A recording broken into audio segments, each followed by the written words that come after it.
श्री स्वामीनारायण भगवान की जय। कृपा करो मुझ पर हरि सुख निधि सहजानंद, आपके गुण गान करने बुद्धि दो भगवन। अक्षय पुरुषोत्तम भय यहाँ प्रकट भूतल पर प्रभु, अनेक जीव उद्धारने को मनुज तनु लीनी विभु। श्री स्वामीनारायण भगवान की जय। अक्षय पुरुषोत्तम महाराज की जय। गुणातीतानंद स्वामी महाराज की जय। श्यामल रामचंद्र भगवान की जय। उमापति महादेव की जय। राधा कृष्ण देव की जय। श्री स्वामीनारायण भगवान की जय। प्रकट गुरु हरि महंत स्वामी महाराज की जय। मेरे बुजुर्गों को मेरा प्रणाम और छोटों को आशीर्वाद। आज के इस सत्संग प्रवृत्ति में हम आपको जो दासत्व के जो लक्षण थे उसका पहला भाग आपको हमने पहले कथा में प्रवचन किया। उसका अंतिम भाग आज हम आपको इसका प्रेषित करेंगे। मैं पुनः उन्हें सभी भाई बहनों से प्रार्थना करूंगा जिन्होंने अभी तक इस चैनल को सब्सक्राइब, लाइक और बेल नहीं करी, कृपया चैनल को सब्सक्राइब करें, लाइक करें, बेल करें। जय स्वामीनारायण। इसकी आगे की कथा में जैसा कि श्री हरि ने एक पत्र लिखकर भेजा था गांव में, अहिल्या खाचर, सुरा खाचर आदि अन्य 18 राजा महाराजों के नाम पर जो पत्र भेजा था, वो पार्षद श्री हरि के पार्षद वो 18 भक्तों के पास पहुँचे। सभी को पत्र पढ़वाए। तब कोई अपने घर का निर्माण करवा रहा था, कोई जमींदार के काम में व्यस्त था, कोई अपने व्यवहारिक काम में उलझे हुए थे, कोई अपने भांजे भतीजों की शादी मना रहे थे। परंतु जैसे ही उन्होंने श्री हरि के पत्र को पढ़ा, बिना इधर उधर देखे, मन में कुछ संकोच किए, तुरंत वहाँ से वो जैतलपुर के लिए चल पड़े। किसी के कर्मचारी पुकारते रहे, किसी के परिजन प्रार्थना करते रहे, परंतु किसी ने भी किसी की एक ना सुनी। अपना बही खाता छोड़ा, लेन देन का हिसाब किताब छोड़ा, सब कुछ छोड़ दिया, सबको राम राम कहते हुए निकल पड़े। न तो अपने घर आए हुए मेहमानों से भी मिले, न अपने घोड़े की सवारी करी, और न ही घुड़साल के लिए समय के लिए बर्बाद किया। कोई खेत जा रहे थे और कोई मार्ग में कहीं चले जा रहे थे, मुड़ गए, जो जहाँ थे वहीं से जैतलपुर के लिए और रवाना हो गए। समाचार देने के लिए वो घर तक भी नहीं गए। यानी कि उनको श्री हरि के प्रति इतना लगाव, इतना दृढ़ विश्वास कि श्री हरि ने हमें आदेश दिया और हम इस आदेश का तुरंत ही आज्ञा से पालन करें, और वहीं से अपने रास्ते से ही जैतलपुर के लिए चल पड़े। ऐसे में एक राजा आज्ञा पटेल करके नाम एक व्यक्ति थे। उनको जब पत्र दिखा तो उन्होंने श्री हरि के पार्षद को गांव जब पहुँचे तो वहाँ वो आज्ञा पटेल अपने भांजे की शादी में मतलब उसमें लगे हुए थे। भांजे उनका नाम था उनका कल्याण दास, उनकी शादी में वो लगे हुए थे। आज्ञा पटेल ने जब अपना नाम उस पत्र में पढ़ा, वो तुरंत उस जैतलपुर के लिए जाने का निर्णय उन्होंने ले लिया। अब विवाह के मंडप में ऐसे बैठे हों और मामा ऐसे जाने को हो तो लोगों को असम जैसे होना था कि भैया शादी छोड़ के बीच में से तो चले जा रहे हैं, शादी का काम कौन निपटाएगा। अब उन्होंने इधर उधर देखा, नज़र मारी, उन्होंने आदि शब्द पे भी लटक गई। जो कल्याण दास जी थे उन्होंने देखा कि भाई मामा जी ये पत्र मुझे पढ़ाओ, आपने पत्र पढ़ा है श्री हरि का, मुझे भी पढ़ना है। जब उन्होंने पूरा पत्र पढ़ा और देखा कि उनका नाम तो नहीं है, लेकिन आदि शब्द श्री हरि ने उसमें जोड़ा हुआ था।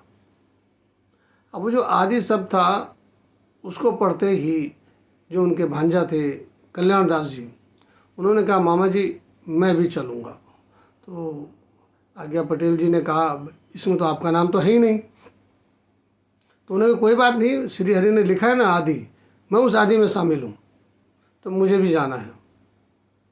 अब वर अपने मंडप में बैठा हो और वो साधु होने के लिए इतना तत्पर हो तो घर के सदस्यों का क्या हाल होगा। लेकिन वो नहीं माने और जिदवश वो अपने मामा आज्ञा पटेल के साथ निकल पड़े। विवाह के मंडप में हचकप मच गया। अब मामा आज्ञा पटेल कल्याण दास को साथ में कहने लगे बेटा तू रहने दे, लेकिन वो नहीं माने। मुझे भी उन्होंने लास्ट में कह दिया कि मुझे भी त्यागी होने के लिए ही जाना है। अब कल्याण दास ने पूरी दृढ़ता के साथ कहा मामा मेरा नाम नहीं है, लेकिन अंत शब्द होने के बावजूद मैं आपके साथ चलने को तैयार हूँ और मैं अपने आप को आदि में गिनता हूँ। यदि वे केवल 18 भक्तों को ही बुलाते तो लास्ट में आदि शब्द क्यों लिखते। इसलिए मैं आदि शब्द में अपने आप को गिनता हूँ और मैं भी आपके साथ ही चलूँगा। अंततः आज्ञा पटेल कल्याण दास को साथ लेना ही पड़ा और वो साथ उनके साथ चल पड़े। इस प्रकार कुल मिलाकर 19 भक्त जैतलपुर के लिए पहुंच पड़े। स्वामी रागदास जी ने सभी को भगवती दीक्षा देकर और गेरू वस्त्र धारण कर दी। पलंग पर सोने वाले अब भूमि शयन करने लगे। बेशकीमती वस्त्र धारण करने वाले अब केवल साधारण वस्त्र पहनने लगे। स्वर्ण रजत के बर्तनों में खाने वाले अब तुम्बी पात्र, जो एक पात्र होता है तुम्बी लकड़ी का, उसमें वो भोजन करने लगे और धारण करके उनको घूमने भी लगे। मनपसंद भोजन करने वाले अब भिक्षांत मांग रहे थे और जो भिक्षांत में मिल जाता उसका पिंड बनाते, गोल बनाकर उसको खाते। ना कोई घर को याद करता और ना ही कोई जमीन जायदाद को स्मरण करता। दीक्षा के बाद सभी काशी जाने को उत्सुक हो गए। तब रामदास स्वामी ने कहा महाराज की आज्ञा है कि आप सबको अपने साथ लेकर भुज की ओर निकल पड़ो। यह सुनकर जो नए साधु थे, जो उनका झुंड था, वृंद थे, वो प्रसन्न होकर भुज की ओर प्रस्थान किया। उनको दूर से ही देखकर श्री हरि ने साष्टांग दंडवत प्रणाम, उन सभी जो नए वृंद साधु बने थे उनको साष्टांग दंडवत प्रणाम किया। संतों ने दौड़कर तुरंत ही श्री हरि को उठाया और दंडवत प्रणाम भी किया और उनके चरणों को स्पर्श किया, प्रणिपात किया। श्री हरि बार बार उनको गले लगा रहे थे। हृदयपूर्वक उनको धन्यवाद भी देते रहे। बोले कि जिस तरह आप सभी हाथी कमंडल को आसानी से कुचल देता है, उसी तरह आपने भी अपने संसार के सारे बंधनों को तोड़ दिया और यहाँ चले आए। तुम धन्य हो। इनमें यह सुनकर जो भक्त बैठे थे उनकी आंखों में आंसू आ गए, व्यस्त बहने लगे। सुंदर जी सुतार जब उनके बगल में बैठे थे, जब उनको ये पता चला कि कोई राजा है, कोई बड़े बड़े साहूकार हैं, कोई कई बीघाओं के मालिक हैं, तो ये जब उनको स्मरण हुआ, अब उनको ये भी लगा कि बड़े धन धान्य वाले व्यक्ति हैं। वो सब छोड़कर श्री हरि की आज्ञा में साधु बनने को तैयार हो गए और उन्होंने श्री हरि के लिए अपना सब कुछ न्यौछावर कर दिया कि श्री हरि की उनकी आज्ञा थी कि भाई तुम सीधे के सीधे साधु बनने के लिए तैयार हो जाओ। तो वो बन गए। ये सुनकर सुंदरी सुतार का मन अंदर से कल्पित होने लगा। उनको वो अपना विस्मरण याद आ गया कि जब उन्होंने कहा था श्री हरि को, श्री हरि जी आपने मेरे को तो परीक्षा ले ली, लेकिन किसी और की ऐसी कठोर परीक्षा मत लेना।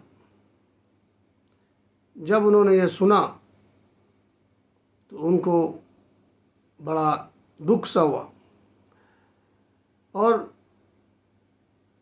श्री हरि ने जब उनको ये कहा था कि भाई आप सब लोगों ने मेरी एक शब्द के ऊपर अपना सब कुछ न्यौछावर कर दिया और मेरी आज्ञा मानते ही आप साधु के लिए चले आए। महाराज यदि आप हमें, तो जितने भी संत आए थे जो बन गए थे उन्होंने यही कहा, महाराज यदि आप हमें सूली पर चढ़ने की आज्ञा देते तो भी हम ससादर सभी एक मत होकर श्री आपके सूली पर चढ़ने को तैयार हो जाते। श्री हरि ने उसी समय उसी क्षण आदेश दिया, आप अपने भगवे वस्त्र उतार दो और अपने घरों को चले जाओ। अब सबके दिल में एक धक्का सा लगा। वो कहने लगे, प्रभु एक बार आपने हमें हमारे संसार के बंधन से छुटाया, आप पुनः हमें ऐसे बंधन में क्यों जोड़ना चाहते हैं। श्री हरि ने पुनः आदेश दिया, आप सभी के द्वारा हमें अभी बहुत से कार्य करवाने हैं, इसीलिए तो मैं आपको घर जाने के लिए कह रहा हूँ। तुम्हें आपके लिए नहीं, हमारे लिए जो गृहस्थ आश्रम करना है, मैं उसके लिए आपको आदेश दे रहा हूँ। उन 19 भक्तों में से 18 भक्तों ने श्री हरि के आदेश को शिरोधार्य माना और अपने घरों को निकले। लेकिन उसमें जो कल्याण दास जी थे, जो आदि के नाम से आए थे, वो जाने को तैयार नहीं हुए। उन्होंने कहा, महाराज मैं उन 18 में शामिल नहीं हूँ जिनके नाम आपने लिखे हैं। मैं तो आदि शब्द से यहाँ आ चुका हूँ। कृपया अब मुझे जाने के लिए ना कहें।